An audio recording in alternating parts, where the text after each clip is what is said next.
राधे राधे, जय श्री कृष्णा। मैं सीमा सिंह आप सभी धर्म प्रेमियों को सादर प्रणाम करती हूँ। आज मैं आपको करवा चौथ के व्रत की पूजन विधि बताने जा रही हूँ। करवा चौथ आने वाली है तो सभी को करवा चौथ के व्रत की पूजन विधि मालूम होनी चाहिए। हमारी बहुत सी बहन बेटियाँ ऐसी हैं जिन्हें करवा चौथ के व्रत की पूजन विधि अच्छे से मालूम नहीं होती है। यह वीडियो उन सभी के लिए बहुत मदद करेगा। करवा चौथ के व्रत में किन चीज़ों की ज़रूरत पड़ती है, कैसे पूजन किया जाता है, चंद्रमा को अर्घ्य देते समय क्या बोलते हैं, यह पूरी विधि मैं इसमें बताऊंगी। आप सभी को सबसे पहले करवा चौथ की ढेरों शुभकामनाएं। भगवान आपका सुहाग हमेशा बना रहे, आपका सुहाग हमेशा बना रहे और आप जहाँ कहीं भी हैं वहाँ आपके पति का प्यार आपको हमेशा मिलता रहे। करवा चौथ के व्रत का पूजन करवा चौथ के दिन शाम को 7 साढ़े 7 बजे शुरू करना चाहिए। यह इसलिए करना चाहिए कि जैसे ही हम पूजन करें, कहानी सुनकर उठें तो हमें चंद्रमा जल्दी ही उगा हुआ दिखाई देगा और उस समय हम चंद्रमा को अर्घ्य भी दे पाएंगे। तो आइए सबसे पहले हमें किन चीज़ों की ज़रूरत पड़ेगी, कैसे पूजन करना है, उसकी पूरी विधि मैं आज आपको बता रही हूँ। आइए अब हम शुरू करते हैं। ये मैंने पाटे के ऊपर गणेश जी बैठाए हैं। ये गणेश जी मिट्टी के गणेश जी होते हैं और इन पर मैंने ये मोड़ी लपेटी है। ये अखबार में जो पाना आता है वही पाना है। इनको मैंने फूलों से अच्छे से सजा दिया है पाटे को और ये लुगड़ी उड़ाई है। ये पानी का कलश है जिस पे मैंने फूल बांधे हैं, लाल कपड़ा रखा है और इसमें मैंने एक आंवला रखा है और एक काचरा रखा है। इस तरह से ये एक आंवला रखा है और इस तरह से एक छोटा काचरा इस कलश में डाला है। ये दीपक जलाया है। ये मैंने 10 फल लिए हैं। ये खाजा है जो इन्हें हम फल नाम देते हैं और ये एक जल का लोटा लिया है। थाली में मैंने ये सामान जमाए हैं। चावल है, रोली है, मोड़ी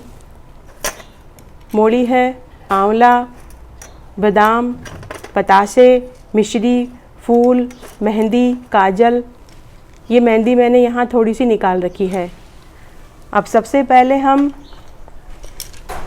माता को बिंदी लगाएंगे।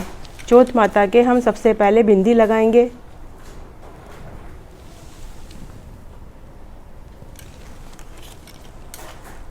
उसके बाद ये जो मेहंदी है ये माता के यहाँ हाथों में और यहाँ पाँव में मेहंदी लगाएंगे।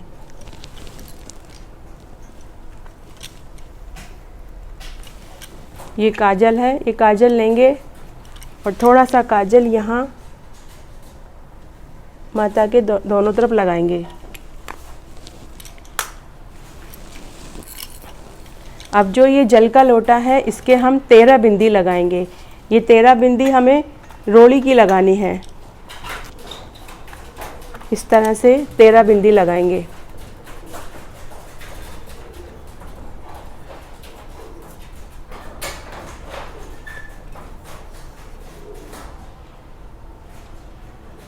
ये 13। यहाँ गणेश जी बैठा रखे हैं। यहाँ गणेश जी के हम रोली लगाएंगे, रोली का टीका लगाएंगे, चावल छोड़ेंगे, पताशा रखेंगे, यहाँ एक बादाम रखेंगे, मिश्री छोड़ेंगे और गणेश जी के हम फूल चढ़ाएंगे। थोड़े से फूल यहाँ माता के चरणों में चढ़ा देंगे। ये आंवला रख देंगे।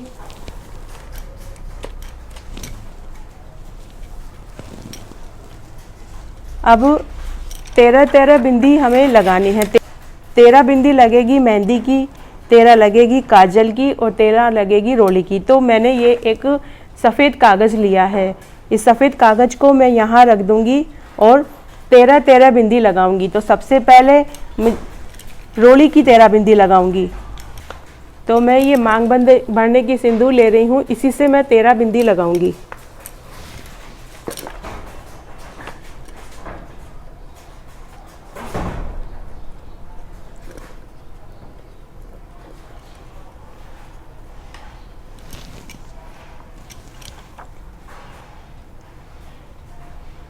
ये मैंने 13 बिंदी लगा दी है। अब मैं 13 बिंदी मेहंदी की लगाऊंगी।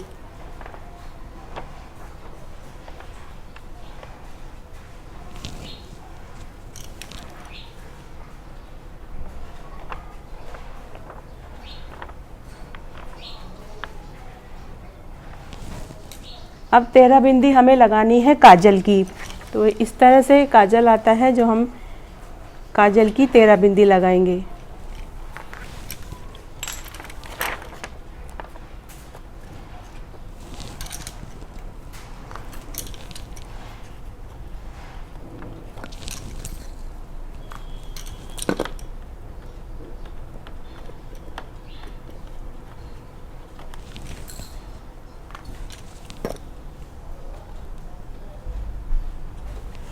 ये मैंने 13 बिंदी लगा दी है।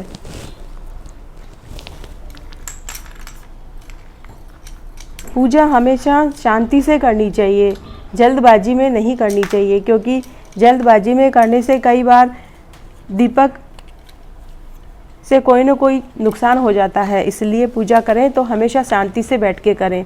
तो इस तरह से मैंने ये 13 बिंदी लगा दी है। अब हमें पूजा करनी है। पूजा करने के लिए हमें जो बोलना है वो इस तरह से बोलना है। सबसे पहले मैं आपको बता दूं कि कुछ लोग इसके अंदर पानी नहीं भरते हैं। जैसे कि जयपुर शहर में कलश के अंदर लोग, जो ये करवा होता है, करवे में गेहूँ भरते हैं। गेहूँ भरने के बाद उसके ऊपर ब्लाउज का पीस और 11 या 21 रुपये रखते हैं, और फिर वो अपनी ननद को पूजा करने के बाद ननद को या बुहार सास को दे देते हैं। लेकिन बहुत जगह तो इसमें पानी ही भरा जाता है। जैसे कि मैंने भी इसमें पानी भरा है और मैंने ये 10 फल लिए हैं। अब मैं चौथ माता को ये झिलाऊंगी, तो मैं बोलूँगी, तो आपको भी इसी तरह बोलना है। 7 बार बोलना है। करवा ले बिरला बाई करवा ले, चालनी में चांद देखने वाली बिरला बाई करवा ले, व्रत खांडनी बिरला बाई करवा ले बिरला बाई करवा ले, छलनी में चांद देखने वाली बिरला बाई करवा ले, व्रत खांडनी बिरला बाई करवा ले, चुंदड़ी ओढ़ने वाली बिरला बाई करवा ले बिरला बाई करवा ले, छलनी में चांद देखने वाली बिरला बाई करवा ले, व्रत खांडनी बिरला बाई करवा ले बिरला बाई करवा ले, चलनी में चांद देखने वाली बिरला बाई करवा ले, 7 भाइयों की बहन बिरला बाई करवा ले। ये इस तरह से 7 बार बोलना है।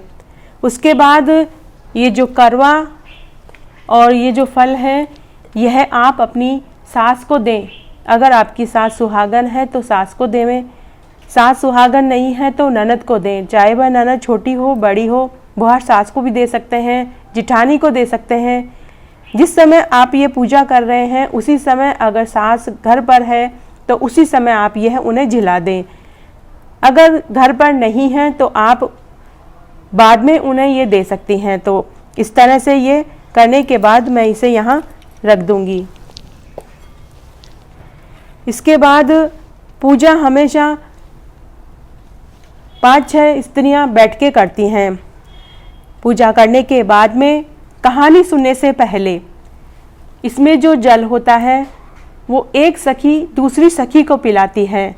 जो सखी जल पिलाती है वो बोलती है जल धाय, और जो जल पीती है वो बोलती है सुहागन अधाय। ये भी 5 बार बोला जाता है। जल पिलाने वाली स्त्री जल पिलाने के बाद बोलेगी जल धाय, और जो स्त्री जल पिएगी वो जल पीने के बाद बोलेगी सुहागन अधाय। यह 5 बार बोला जाता है। इसके बाद पूजा करने के बाद में कहानी सुनी जाती है। कहानी करवा चौथ की कहानी सुनी जाती है, साथ ही गणेश जी की कहानी सुनी जाती है, और फिर चंद्रमा को रात्रि को अर्घ्य दिया जाता है। इसमें जो पानी है उससे तो पति पानी पिलाता है जब चंद्रमा आ जाता है। यह रात्रि में किया जाता है, रात्रि में जब चंद्रमा को अर्घ्य दे देते हैं। और जो ये लोटा है, इस लोटे से चंद्रमा को अर्घ्य दिया जाता है। जब भी कहानी सुने तो हाथ में गेहूं के 4 दाने हाथ में लेके, इस तरह से गेहूं के 4 दाने हाथ में ले, सीधे हाथ में गेहूं के 4 दाने लेवें और फिर कहानी सुने। फिर इन गेहूं के 4 दानों को कहानी सुनने के बाद अपनी ओढ़नी के पल्लू में बांध लें या फिर आप किसी कागज़ की पुड़िया में लपेट के रख दें और चंद्रमा को अर्घ्य देते समय इन गेहूं के दानों को छोड़ देवें। इस तरह से करवा चौथ की कहानी सुनते समय गेहूं के 4 दाने लेते हैं। उसके बाद गणेश जी की कहानी सुनी जाती है, तब ऐसे ही गणेश जी की कहानी सुनते समय 2 दाने हाथ में लिए जाते हैं। कहानी सुनने के बाद वो 2 दाने उसी समय लोटे में ऐसे छोड़ देते हैं। तो मैंने आज आपको पूरी विधि बताई। उसके बाद चंद्रमा को अर्घ्य देते समय क्या बोलते हैं वो मैं अब आपको बताती हूँ। चांदा दे की चांदनी हरिया बांस की नींव, पीलो खायो आपके पीलो पहनो बाप के, करवा चौथ का चांदने सुहागन घड़ी अर्घ्य देवे। ये 5 बार बोलते हैं। इस तरह आज मैंने आपको पूरा ये विधि बताई। आशा करती हूँ आपको इसमें बहुत मदद मिलेगी। इस तरह आज मैंने आपको करवा चौथ के व्रत की पूरी पूजन विधि बताई। अगर आपको ये वीडियो अच्छा लगे तो इसे ज़्यादा से ज़्यादा लाइक एंड शेयर करें ताकि अन्य को भी इसका लाभ मिल सके और आप इसका पुण्य कमा सकें। मेरे साथ बने रहने के लिए आपका धन्यवाद। मैंने अपने चैनल पर कार्तिक मास की कहानियाँ और महात्म्य भी डाल रही हूँ। अगर आपको कार्तिक मास के कहानियाँ और महात्म्य सुनने हैं तो आप मेरे चैनल से कार्तिक मास के महात्म्य और कहानियाँ भी सुन सकते हैं। मेरे साथ बने रहने के लिए आपका धन्यवाद। आगे की कथा कहानी के लिए भी आप इसी तरह मेरे साथ बने रहें। धन्यवाद।